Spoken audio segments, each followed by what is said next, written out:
Hildo at Soledad, kapwa kayo may karunungan at malaki ang naging epekto nito sa mga bata. Dahil ang magiging bunga niyong dalawa ay kambal na lalaki na may kakaibang katangian. Hindi ko masabi sa ngayon kung ano ito. Malalaman na lang natin sa oras na maisilang hanggang sa magbinata. Wala namang kakaiba nung maisilang ang kambal. Kaya naman naisip ng mag-asawa na baka nagkamali ang albularyo. Kaso nga lang, nang mag-edad 5 ang dalawa. Hindi mo ba nararamdaman, mahal? Tignan mo na maigi yung mga bata. Parang may sarili ng pag-iisip eh. Pareho tayong may karunungan, kaya alam mo dapat ang kaibahan. Nag-aalala ako para sa kanila, Hildo. Baka kung anong mangyari sa kanila.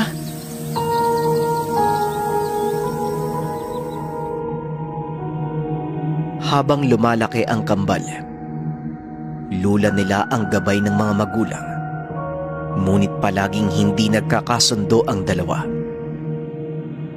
Si William ay may lakas at bilis na nagmumula sa gabay ng kalikasan.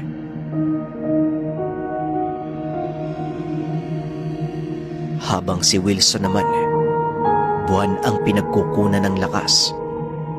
Wari ba isa itong mangkukulang? Sapagkat makamandag magsalita si Wilson, natural din sa kanya ang magkumpas ng kamay, kasabay ng bitaw ng malalakas na tigalpo. At higit sa lahat, may bilis at lakas ito ngunit itim ang presensya. Hanggang sa dumating ang araw na sumabak na ang dalawa sa pakikipaglaban. Kasalukuyan noon umugong ang balitang may gumagalang aswang. Tinugis ng dalawa at naabutan nila sa gubat.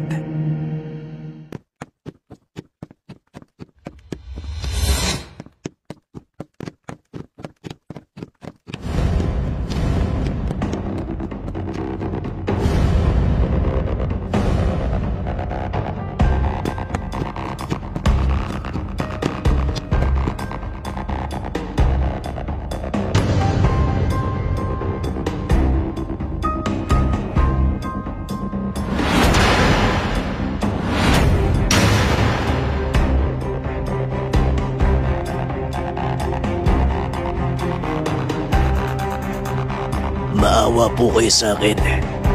May pamilya ako. Maliliit pa ang anak ko. Maawa kayo. Hindi ako namiminsala ng tao. Hayaan mo lang muna siya. Wala naman siyang pinipinsalang mga tao eh. At saka dito sa lugar natin, wala pa namang nabalita na ginambala ng aswang eh. Kahit ano pa ang sabihin mo, kampon pa rin siya ng kadiliman at kailangan nating patayin.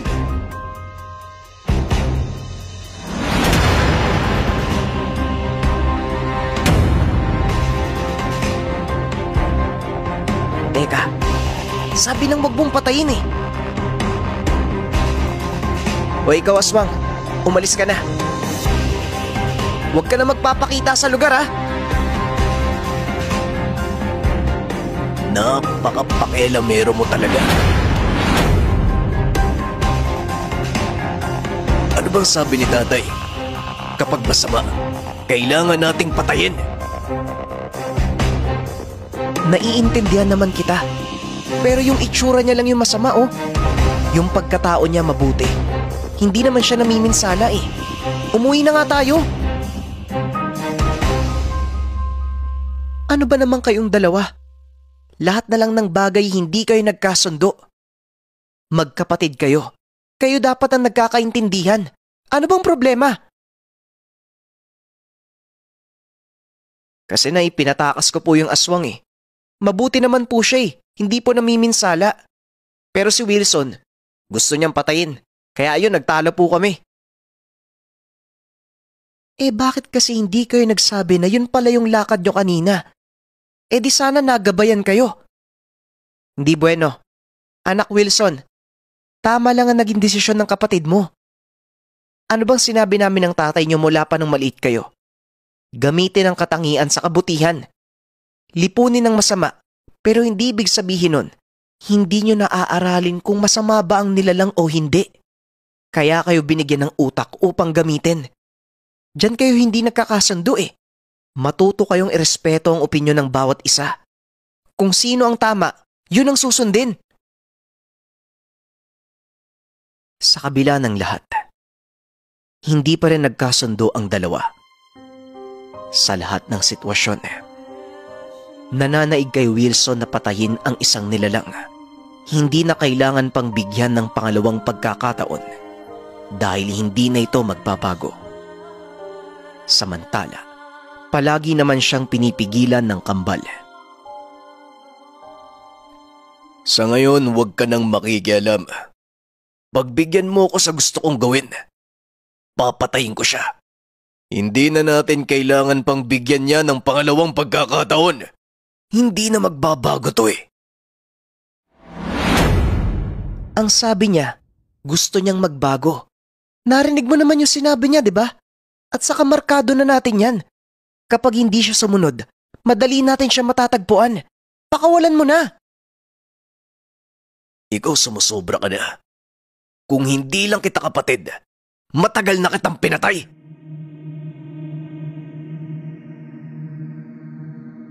Isang araw, nagkasakit ang nanay ng kambal hanggang sa inatake ito at namatay. Dahil sa konsumisyon na ibinibigay ng kambal sa mga magulang. Matinding pagsisisi ang naramdaman ng magkapatid. Nag-usap sila. Inihayag ang saloobin sa bawat isa. Ilang araw ang lumipas ay namatay din si Tatay Hildo. Silang dalawa ang natira.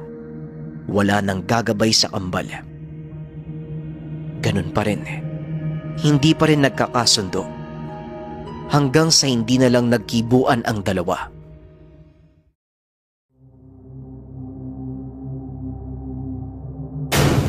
Hindi eh. Hindi nating kasalanan dalawa ang pagkamatay ng magulang natin. Walang ibang dapat sisihin kung hindi ikaw lang. Hindi ka kasi nakikinig eh. Kaya namatay yung mga magulang natin. Walang problema sa akin.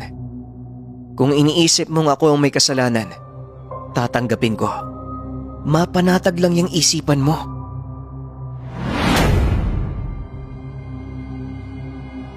Teka, anong ginagawa mo? Papatayin mo ba ako? Saktong-sakto. Sa'yo ko'y bubuntong ang galit ko.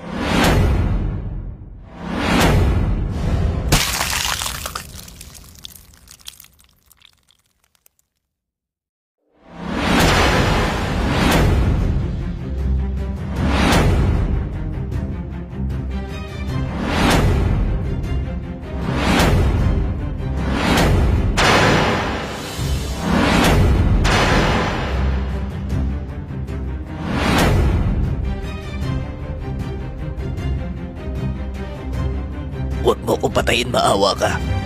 Napadaan lang ako dito. Wala akong balak na masama. Ang dami mong sinasabi. May matinubang aswang na lalapit sa bahay namin. Wilson, bitawan mo na yan. Sinabi naman niya, napadaan lang eh. Walang sino mang nilalang ang magtatangka sa buhay natin. Lalo pat alam nila kung gaano tayo kalakas. Sige na, paalisin mo na yan. Hindi nagpaawat si Wilson. Ngunit bago pa niya tuluyang mapatay ang aswang, tinulak siya ng kapatid. Nakatakas ang aswang at sila ang naglaban.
Marahil ito na yung kabayaran dahil hindi ako nakinig sa'yo.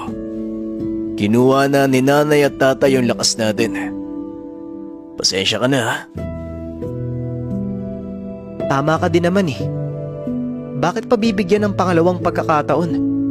Baka mas marami pa silang mabiktima. Ang hirap no? Paano kaya titimbangin yung tama at mali?